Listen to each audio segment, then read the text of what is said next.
Alright guys, here we go. Organic lesson number 7. We're talking about esters and ethers. So, first off, we'll deal with ethers. So, if you think about ether like the old-timey anesthetic, yeah, that's this sort of stuff. Okay, so the general formula for an ether is this. R-O-R. So, we've got an oxygen in the middle of a carbon chain. So, this is the rest of the molecule and the other rest of the molecule. I'll draw you one in just a sec.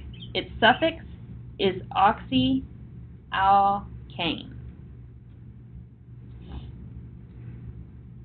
So let's take a look at this one.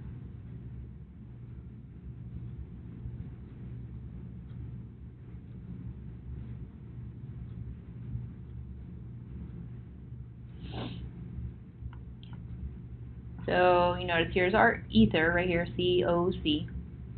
And I've got one carbon and then two carbons. Well, this is the meth prefix and this is going to be the S prefix. Whichever one is shorter is the first part. So this is meth, oxy, and we're not going to actually have alkane, we're going to have ethane because that's what this is. So methoxy, ethane. Just rolls off the tongue, right? The condensed structure for this, we just do like this, CH3O, CH2, CH3. So it's just in line with everything.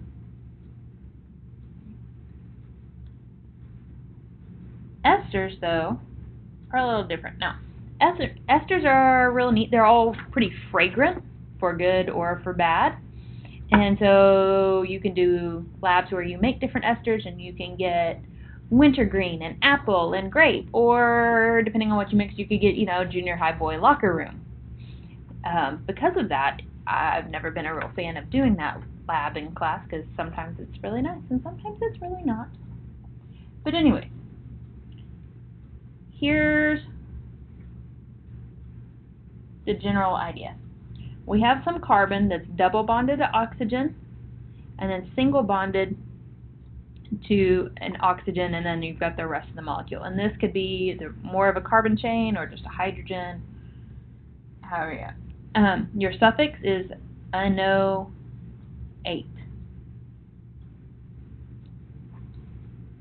Now, before I get into the naming of these and stuff, I'm going to show you how they form because that actually makes a difference. So the way an ester forms, this is called, by the way, esterification. You have some sort of carboxylic acid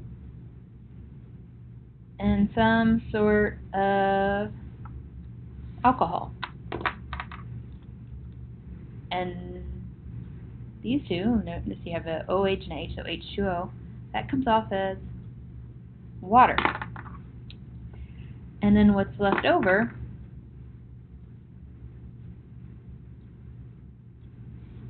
is your ester. So this is called a condensation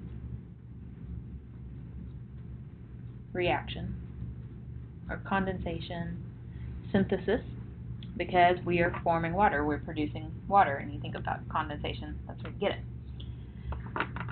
Okay. So the reason why we need to know this is that the alkyl group of the alcohol, what was the alcohol, is going to be the prefix in the name. Because there is the anoate, but there's another part. So let's take a look at this.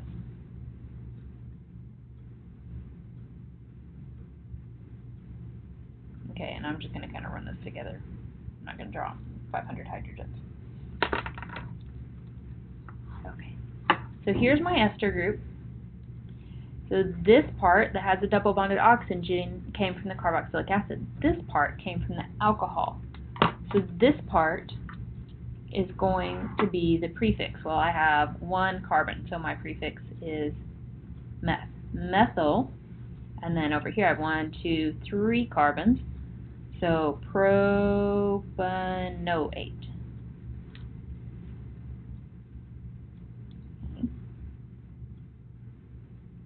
Now if we had this,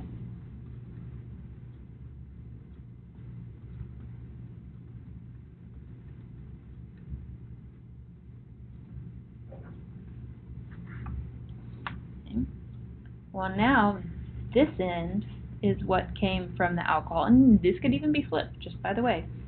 And so this will be my prefix. 1, 2, 3 carbons, that's pro. So propyl, and then 1, 2 carbons, ethanoate. Okay, the condensed version, or condensed formula, is, whatever, going along in COOC, da-da-da-da-da. So, I'll write it in pink so that they show up. This would be CH3, CH2, COO, CH3. You see, it kind of looks like the carboxylic acid does, except we continue with more carbons. Or this guy, CH3, COO, CH2, CH2, CH3. And there you have it.